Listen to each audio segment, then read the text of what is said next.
5 plantas de cobertura que vão aumentar a produtividade em solos arenosos. E esse é mais um vídeo da nossa série Areia Mais, uma série de vídeos onde a gente vai te ensinar a produzir em ambiente arenoso e com lucratividade.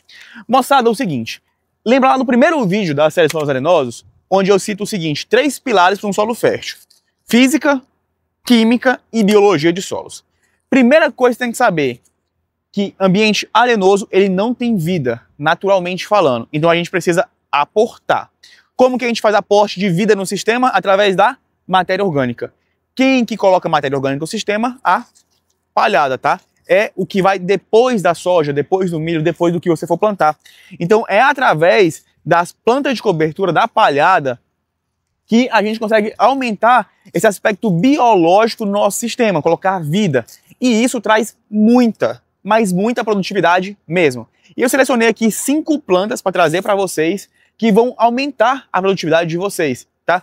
Pessoal, ó, plantar num solo pelado e num solo com uma palhada dessa que vocês estão vendo aqui é nada 7 a 10 sacas a mais de produtividade só por ter uma planta de cobertura, tá?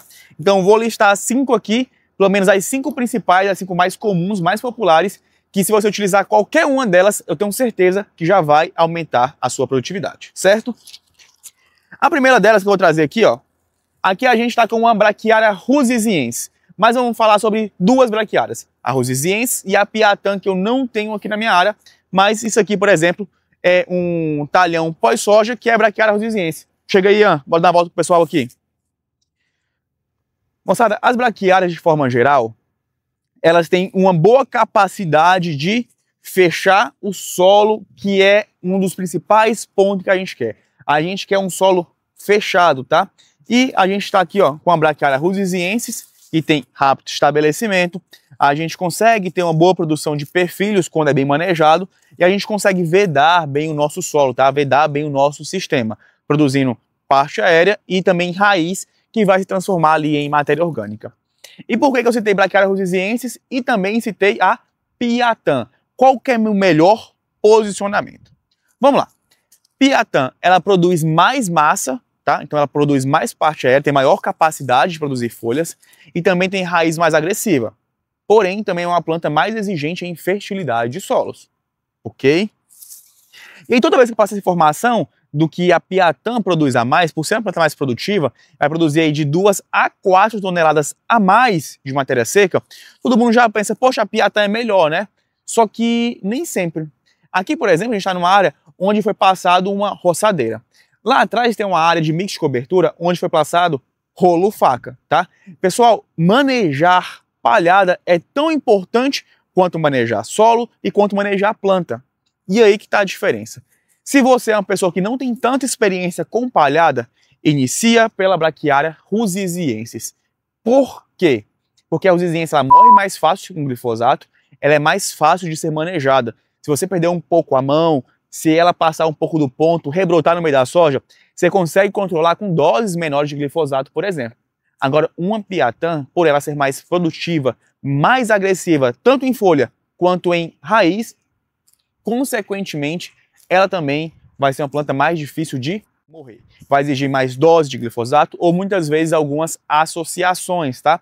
Então, se você não passar um rolo-faca, se você não roçar ou se não colocar um galho em cima no momento correto, a gente pode acabar perdendo a mão da piatã e dar muito trabalho para manejar ela depois, no momento da soja, certo? Então, citamos 2, né? Falamos de 2 braquiárias, os rusiziensis e a piatã. A outra planta que eu quero trazer para vocês aqui é o famoso milheto. Eu vejo as pessoas são muito apaixonadas por milheto. Eu confesso que o milheto ele não tem tanto o meu carinho assim. Não é minha planta preferida. Mas confesso que o milheto tem momentos estratégicos que a gente pode utilizar e se beneficiar muito dele, né? Talvez você me pergunte, você está falando que não é preferida, está na sua fazenda com o milheto na mão, né? Por que você plantou? Porque ele estava ali no mix de cobertura, tá? O mix com 7 variedades diferentes, 7 culturas diferentes, focada ali em aumentar a biologia do nosso sistema. Pessoal, o milheto ela é uma planta de rápido crescimento, certo? Uma planta com ótimo potencial de reciclagem de potássio, porém é uma planta que ela não foi feita para aumentar a matéria orgânica no sistema. Por quê? Primeira coisa, observem que o milheto, principalmente passado do ponto, ele é talo puro e poucas folhas, tá? Eu sei que eu tô com a planta seca, já morta praticamente, mas poucas folhas, é mais talo do que folha. Então a gente não tem isso aqui, ó. A gente geralmente não tem essa cobertura do solo aqui. O milheto geralmente não oferece isso pra gente. E por que o milheto não é bom também de aportar matéria orgânica? Porque, primeiro, quem faz matéria orgânica principalmente é sistema radicular. E o milheto, comparado à braquiária, tem um sistema radicular muito menor. Agora, falando de parte aérea do milheto, que é algo muito importante também, principalmente pensando em solo arenoso, que é um solo que a gente precisa vedar e proteger ele para não ter esse calor direto lá no nosso sistema, o milheto ele se decompõe muito rápido, porque ele tem uma coisa que se chama relação carbono-nitrogênio. Essa relação é muito baixa, muito pequena, e a sua decomposição é muito rápida, muitas vezes não permitindo que a gente tenha planta de cobertura durante todo o ciclo da soja, ou ali em fases essenciais, tá? Até fechar a rua, correto? Por isso que não é a minha preferida, mas se a gente souber trabalhar com milheto, a gente consegue colher alguns frutos, como por exemplo, área nova, estou sem palhada, quero fazer uma palhadinha rápida de milheto para ter pelo menos onde plantar, cabe muito bem. Quero colocar num mix de cobertura, perfeito.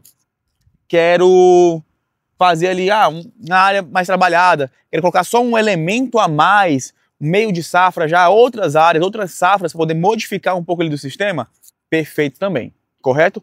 Agora, a pessoa que só usa milheto, geralmente não consegue aumentar tão rápido não, né, porque a matéria orgânica não aumenta rápido, mas é mais demorado ainda aumentar essa matéria orgânica, porque os aportes de matéria seca geralmente são mais lentos e se decompõem muito rápido em cima do nosso sistema, tá?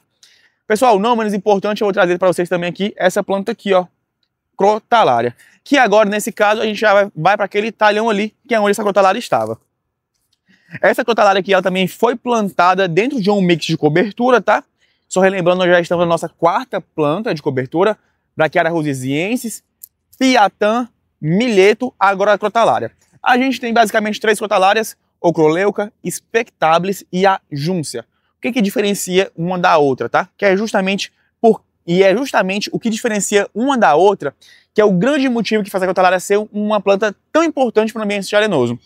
Crotalária, ela tem a capacidade de, fixar nitrogênio no nosso sistema, que além de aportar esse N para o sistema, a gente consegue controlar alguns nematóides, certo?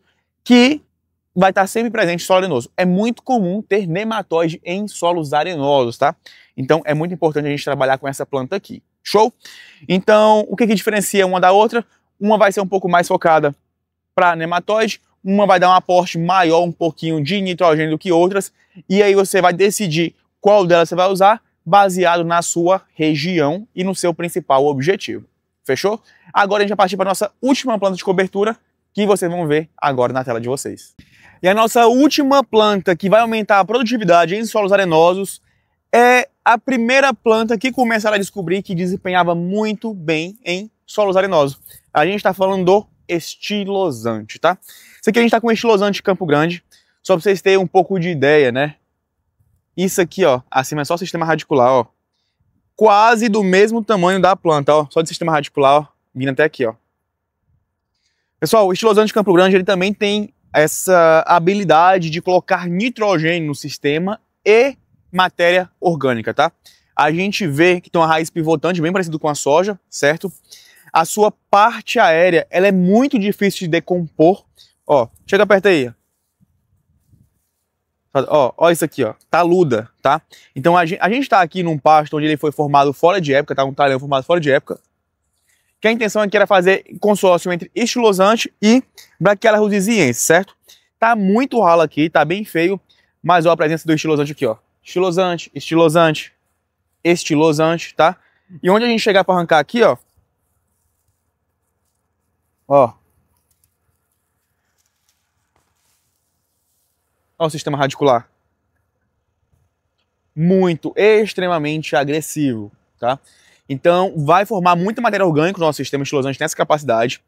Quando a gente planta o estilosante solteiro, geralmente a gente busca colocar mais doses, né? Uma maior dose de semente, tá? Maior quantidade de semente, para que a gente consiga, de fato, povoar a área inteira com estilosante, para que a gente consiga colocar esse efeito de captação de nitrogênio de forma uniforme e também fechar a palhada no sistema. Agora, como nem tudo são flores, o estilosante é uma das plantas de cobertura mais difícil de se manejar. Como mostrei de perto, é uma planta semi-abortiva, praticamente. E isso, pessoal, faz com que seja um difícil manejo de dessecação. Então, é a área que a gente vai, possivelmente, a gente vai precisar rolar ou roçar. A gente tem que fazer algum manejo nela, tá? Para não deixar virar um puro talo, porque depois, para matar isso aqui, é sufoco, tá? Porque depois vai sofrer muito na hora de plantar a soja. Então, é uma planta que a gente precisa fazer um manejo com ela, porque senão a gente não consegue plantar, certo?